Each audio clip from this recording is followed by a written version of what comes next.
Glansen er gået af tyren Ferdinand. Køerne bliver kunstigt befrugtet, og andre dele af hans job er nu overtaget af elektronikken. Her kan du få et indblik i, hvordan elektronikken overtager de kødelige lyster i et moderne landbrug.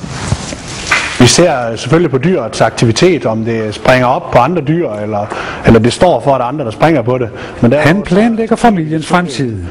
Den er blandt andet afhængig af, at de her kvier kommer i gang med at føde nogle kalve, så de begynder at give mælk, og kalvene kan vokse op og selv blive mødre, og så videre og så videre.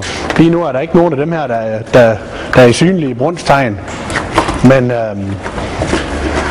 det er sådan, vi gjorde før i tiden. Før i tiden er såmænd ikke så længe siden. I dag virker metoden nærmest håbløst gammeldags.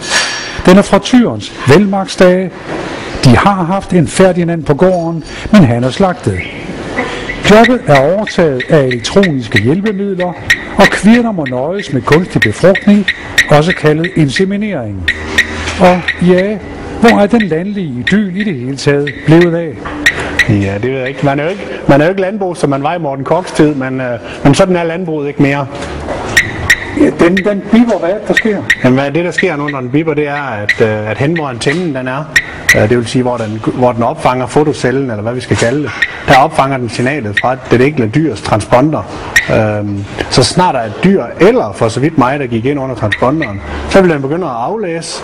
Den vil forhåbentlig ikke finde noget på mig, men det gør den jo så på kvierne. Jamen det han sådan set ser, det er dyrets aktivitetsniveau inden for en given periode. Jamen aktivitetsniveau betyder jo, at når et dyr kommer i brunst, så øger den jo aktiviteten. Men det kan jo også betyde det modsatte, at hvis et dyr er sygt, så nedsætter den jo aktiviteten. Og det er jo også en information, som er utrolig spændende for en landmand at få. Og dyrene er i det her tilfælde løbekvier. Og hvis nogen tror, de kaldes sådan, fordi de spænder mere rundt end andre, ja, så er der såmænd noget om det. Dyr i brunst er mere aktive. Vi skal ikke glemme at kigge til dyrene, og det gør vi bestemt heller ikke. Men finde brunsten, og også finde den brunst, som er utrolig svær at finde, det gør den her også. Så vi har en enormt stor tidsbesparelse i det.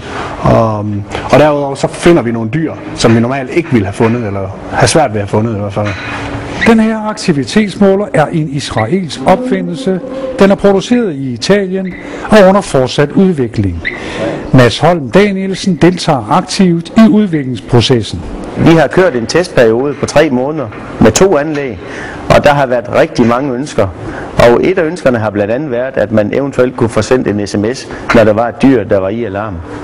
Og det har vi taget positivt til os, men vi har indtil videre valgt at have den holdning, at vi vil gerne afprøve det her system og få noget feedback for de landmænd, der er.